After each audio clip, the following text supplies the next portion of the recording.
statistics out of context, predictability, and utility of animal models. In a recent letter to the U.S. National Institutions of Health, NIH, Congressman Ted W.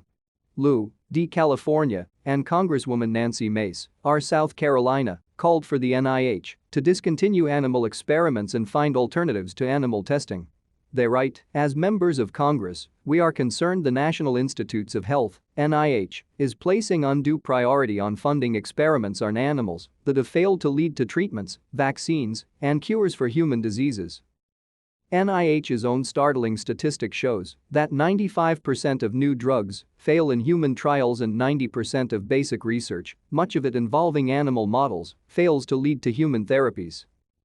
Moreover, in certain areas of research, the failure rates for new drugs are even higher: Alzheimer's disease, 99.6%, sepsis, 100%, and stroke, 100%. To stay up to date with latest top stories, make sure to subscribe to this YouTube channel by clicking the button above this video. Given that their letter contains the evergreen claims made by PETA and cites PETA's research modernization deal, we thought we'd share a couple of posts that provide the nuance these Congress members and PETA failed to do. In 2008, Speaking of Research founder Tom Holder wrote about the misleading statement that 92% of drugs fail during human trials. 90.5% of dangerous drugs have been kept out of clinical trials thanks to animal safety tests. In 2013, Professor Robin Lavelle-Badge provided a very clear and thorough debunking of a common animal rights myth where they suggest that because 9 out of 10 drugs that pass animal tests still fail to be approved, that animal tests must not work. Consider that of all the drugs which pass phase 1 clinical trials in humans, 86% will fail in later stage human trials. Yet, we do not hear activists suggesting that humans are an entirely inappropriate model for drug development. In 2017, Dale Cooper guest blogged on the utility of animal models in drug development, misconceptions about animal models, and alternative methods of drug development. Experts in drug development understand the limitations of animal models, but they also understand their applications.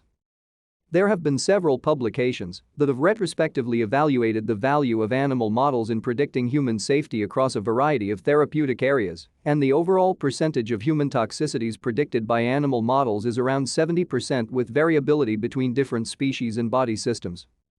Predictability for some therapeutic areas are over 90%.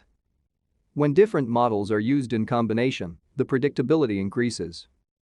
It is also an established fact that only about 1 in 10,000 drugs tested make it to the market and that there is over a 90% attrition rate of drugs in human clinical trials.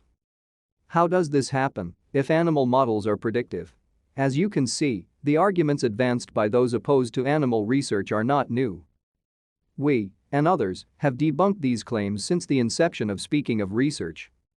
Yet, the parroting of these claims, without regard to fact and basic understanding of science and medicine, continues.